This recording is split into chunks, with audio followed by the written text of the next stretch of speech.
Paano niyo po masasabi at mapatunayan na ang dating daan, ang relihiyon na itinatag ng Diyos?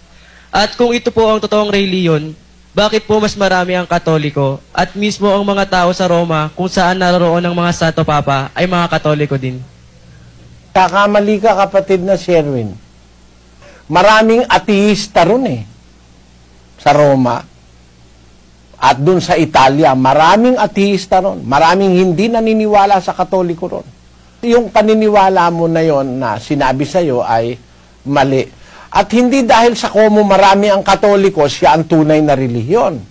Basahin natin ang Mateo 7:13. Kayo'y magsipasok sa makipot na pintuan, sapagkat maluwang ang pintuan at malapad ang daang patungo sa pagkapahamak, at marami ang dooy nagsisipasok.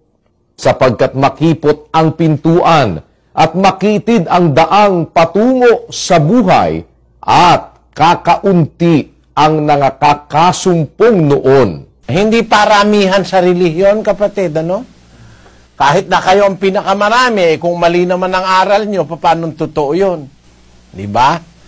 Sabi nga ng Panginoong Jesus, mas marami raw yung papasok dun sa daan papunta sa impyerno kaysa sa papunta sa langit Makipot ang pintuan, makitid ang daang patungo sa buhay, kakaunti ang makakasumpong doon. Comparatively speaking, mas marami yung papasok sa daang patungo sa kapahamakan.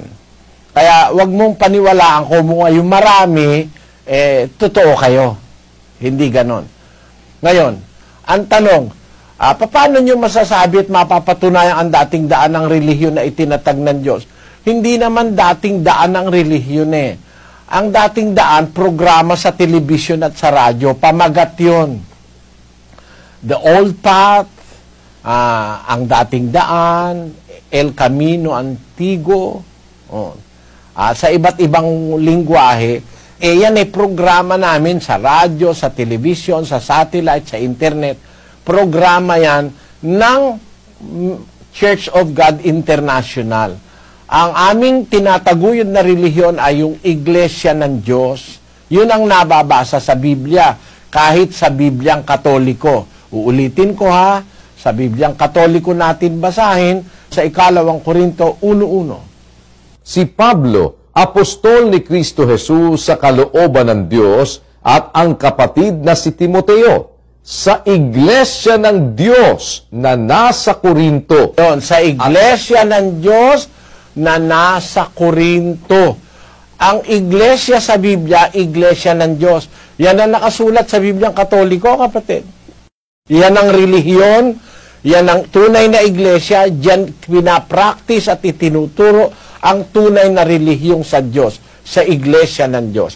Ulitin natin, kapatid na Daniel, ang 20:28 ng Gawa.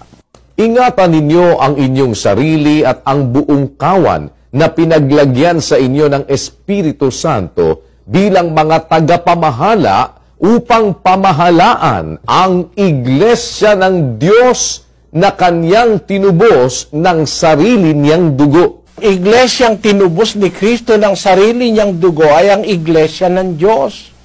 Yan ang nasa Biblia mismo. At kahit sa Bibliang Katoliko, yan ang nakasulat. Dapat ang matutunan ng tao, salita ng Diyos. Kaya tinan mo rito, kung nakikinig ka, 1 oras lang, isulat mo ang talatang binasa ko, napakarami na. Baka hindi na kayang tandaan basta-basta ngayon ng isang tao yung binasa kong mga talata sa Biblia sa loob lamang ng 1 oras Kasi, yung salita ng Diyos ang ating binabasa.